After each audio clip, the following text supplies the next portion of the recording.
中国周边三大异动，美英印接连出招，要携手日本将中国团团围住。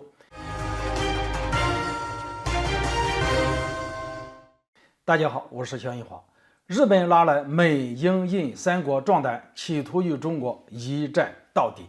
近日，中国周边很不太平，不管是英国和日本签署了英日同盟防务协议，准许两国之间互相驻军，还是印度空军战机首次抵达日本，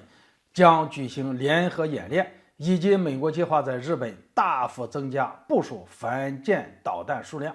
在一些分析看来，美英印三国围绕日本的这些举动，可视为中国周边出现了三大异动。首先，就拿英日两国达成历史性防务协议，允许在彼此领土上驻军来说，这其实就是北约开始向亚太东扩的直接体现。毕竟日本对欧洲事务不感兴趣，对驻军英国帮欧洲维护安全更是提不上劲。而日本之所以要和英国签署这份协议，主要就是让英国能够驻军日本，方便英国插手亚太地区的事务。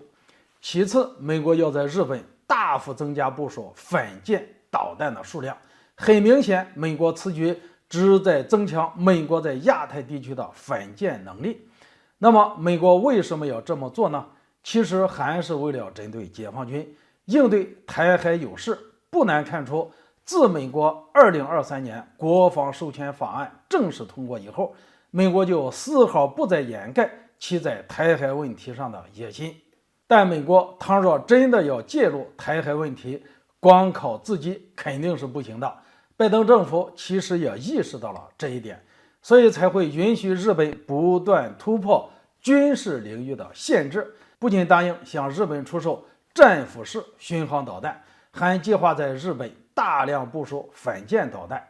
在我看来，不管是英国通过和日本签署的一份历史性防务协议，从而让英国的军队得以部署到日本，还是美国计划在日本大幅增加部署反舰导弹，这其实都是美英两国要武装日本的体现，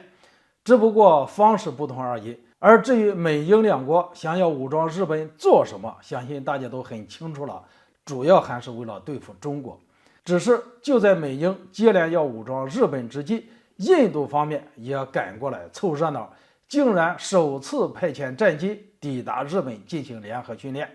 真可谓是美英印接连出招，携手日本将中国团团围住。我们强调的是，日本与任何国家在军事层面的合作互动，都应该以维护地区安全为根本目的，而不是为了针对第三方国家。但事实上，不管是日本用一份协议方便英国在其境内驻军，还是首次拉来印度在其国内进行联合军演，以及允许美国在日本部署大量的反舰导弹，其实都是有针对中国的意思。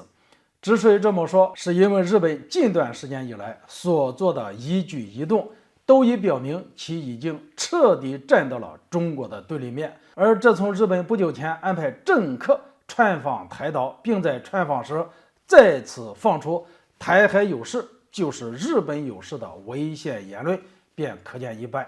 总之，对于一个对我国虎视眈眈的日本，并且如今他又拉来美国、英国和印度三国，要在军事层面有更多的互动，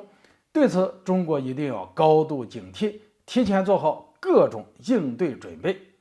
好了，今天就说到这里，咱们下次见。